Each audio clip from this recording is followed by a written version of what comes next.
आज हम देखेंगे, आज पढ़ेंगे संख्याओं के विवरण में। पहली हमारी संख्या हम पढ़े थे प्राकृतिक संख्या, उसके बाद पूर्णांक संख्या, उसके बाद सम संख्या, विषम संख्या, ये सब संख्याएं जो पढ़े थे। आज उसमें से हम पहले पढ़ेंगे प्राकृतिक संख्या किसे कहते हैं। ठीक है, प्राकृतिक संख्या किसे कहते हैं। प्राकृतिक संख्या, प्राकृतिक संख्या को नेचुरल नंबर बोलते हैं। क्या बोलते हैं? Natural number. अब प्राकृतिक संख्या क्या होती है? ठीक है, प्राकृतिक संख्या गिनती की जो सभी संख्याएं होती हैं उसी को हम क्या बोलते हैं? प्राकृतिक संख्या कहते हैं। ठीक है, तो गिनती की क्या, गिनती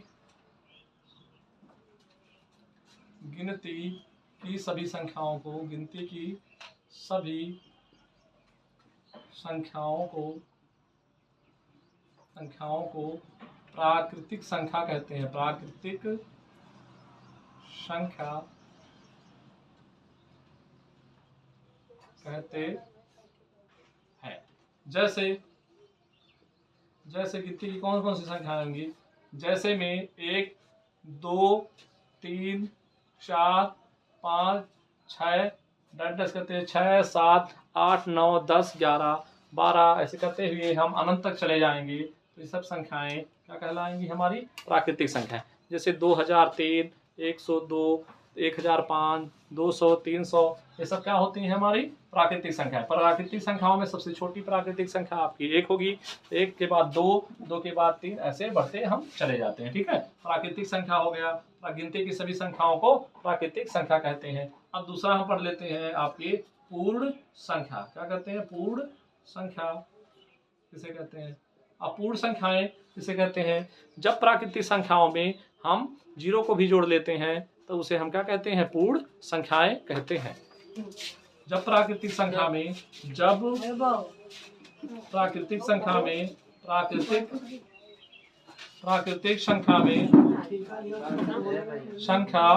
में जब प्राकृतिक संख्या में शून्य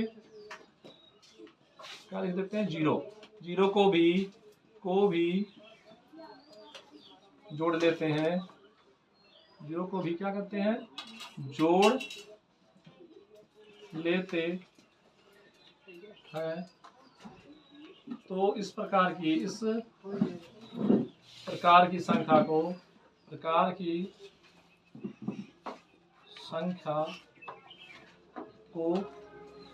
पूर्ण संख्या कहते हैं। क्या कहते हैं? पूर्ण संख्या कहते हैं। क्या कहते हैं? पूर्ण संख्या। जैसे क्या करेंगे? इसमें जीरो को भी जोड़ ले। ठीक है, प्राकृतिक संख्या मतलब 1 से शुरू होगी, तो 1 से शुरू हो रहा है। 1, 2, 3, 4, 5, डैश कहाँ तक जा रहा है? अनंत तक जा रहे हैं। इसमें जीरो को भी जब ले लेते हैं तब ये क्या कहलाती है? आपकी पूर्ण संख्या कहलाती है। ठीक है, यानी कि हम कह सकते हैं कि जब प्राकृतिक संख्या में जीरो को भी जोड़ लेंगे तो हम क्या कहेंगे? पूर्ण संख्या। ठीक है, तो यहाँ से अगर हम समझना चाहें तो सभी प्राकृतिक संख्याएं क्या होती हैं? पूर्ण संख्याएं होती हैं, क्योंकि सभी प्राकृतिक संख्याएं जो हैं पूर्ण संख्याओं में मिल रही है। यहाँ से यहाँ तक आपकी क्या है? प्राकृतिक संख्या है। तो कह सकते हैं सभी प्राकृतिक संख्याएं क्या होती हैं? पूर्ण संख्याएं होती हैं। अब नेक्स्ट हम पढ़ लेते हैं तीसरा पढ़ लेते हैं पूर्ण संख्याओं के बाद पूर्णांक संख्या। क्या कहते हैं? पूर्णांक संख्याएं। अब पूर्णांक संख्याएं किसे कहते हैं? जब प्राकृतिक संख्या के, ठीक है, प्राकृतिक संख्या के धनात्मक मान और ऋणात्मक मान के साथ साथ जीरो को भी जोड़ लिया जाता है तब उसे हम कहते हैं, ठीक है, पूर्णांक संख्याएं। ठीक है, जब प्राकृतिक संख्या के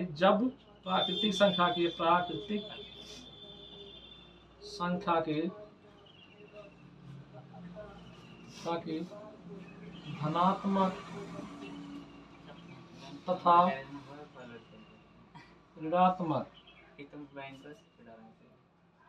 संख्याओं के साथ शून्य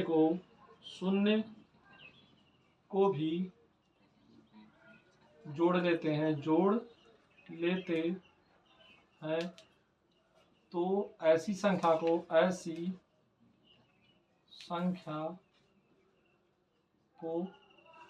पूर्णांक संख्याएं कहते हैं। पूर्णांक संख्याएं कहते हैं। क्या कहते हैं? पूर्णांक संख्याएं कहते हैं। जैसे इसमें अगर जैसे में समझना चाहें, जैसे क्या हुआ, ये हमारा 1 2 3 4 5 डैश कहाँ तक, अनंत तक, ये क्या है आपकी प्राकृतिक संख्याएं हैं। अब प्राकृतिक संख्याओं के धनात्मक मान ले लें और ऋणात्मक मान ले लें। ठीक है, ऋणात्मक मान जैसे -1 -2 और -3 -4, अरे डैश करते हुए कहाँ तक चले जाएं, अनंत तक चले जाएं, और इसमें 0 को भी जोड़ लें। ठीक है, तो क्या है, ये आपके प्राकृतिक संख्याओं के धनात्मक मान है। ठीक, प्राकृतिक संख्याओं के धनात्मक मान और ऋणात्मक मान यहाँ नहीं दिख रहा है, तो क्या करते हैं, प्राकृतिक संख्याओं के धनात्मक मान जैसे क्या है, यहाँ पर अगर ले लें 1, जैसे 1 हो गया, ये भी प्लस के साथ, 2 प्लस के साथ लिख दिया जाए, 3 है। ठीक है, ये आपका प्लस लिखें या ना लिखें तब भी आपका हो जाता है, 2 3, ये आपका 4 है, 5 है, डैश कहाँ तक, अनंत तक। और इसी के साथ साथ जिसमें 0 को भी जोड़ लें और इसके माइनस यानी कि प्राकृतिक संख्याओं के ऋणात्मक मान को भी जोड़ देते हैं, -1 -2 -3 -4, ये सब क्या होते हैं, अनंत तक चले जाए। तो ऐसे संख्याओं को हम कौन सी संख्या कहते हैं, ऐसी संख्याओं को हम, ठीक है, पूर्णांक संख्याएं कहते हैं। ठीक है, पूर्णांक संख्याएं में क्या है, धनात्मक मान यहाँ से यहाँ तक क्या है, यहाँ से यहाँ तक आपका धनात्मक मान है, कैसे धनात्मक संख्याएं हैं, और इधर क्या है आपके, यहाँ से यहाँ तक आपके क्या है, ऋणात्मक संख्याएं हैं, ऋणात्मक संख्याएं हैं, उसमें 0 को भी जोड़ देते हैं। तो ऐसी संख्या को हम क्या कहते हैं, पूर्णांक संख्याएं। तो प्राकृतिक संख्याएं क्या हुआ, जो गिनती की सभी संख्याओं को प्राकृतिक संख्याएं कहते हैं। जब उसमें 0 को भी जोड़ देंगे तो वो पूर्ण संख्या हो जाएगी। 0 के साथ साथ 0 और धनात्मक संख्याओं के साथ साथ ऋणात्मक संख्याएं भी जब जोड़ लेते हैं तो ऐसी संख्याओं को हम पूर्णांक कहते हैं। ठीक, तो अगर और समझना चाहें कि प्राकृतिक संख्या, सभी जो प्राकृतिक संख्याएं होती हैं वो क्या होती हैं, पूर्णांक होते हैं। सभी प्राकृतिक संख्या क्या होती हैं, पूर्णांक होते हैं। और सभी पूर्णांक संख्याएं आपकी, सभी पूर्ण संख्याएं जो होती हैं पूर्णांक भी होती हैं। ठीक है, सभी पूर्ण संख्याओं को हम पूर्णांक संख्याएं कह सकते हैं और सभी प्राकृतिक संख्याओं को भी हम पूर्णांक संख्याएं कह सकते हैं। ठीक है।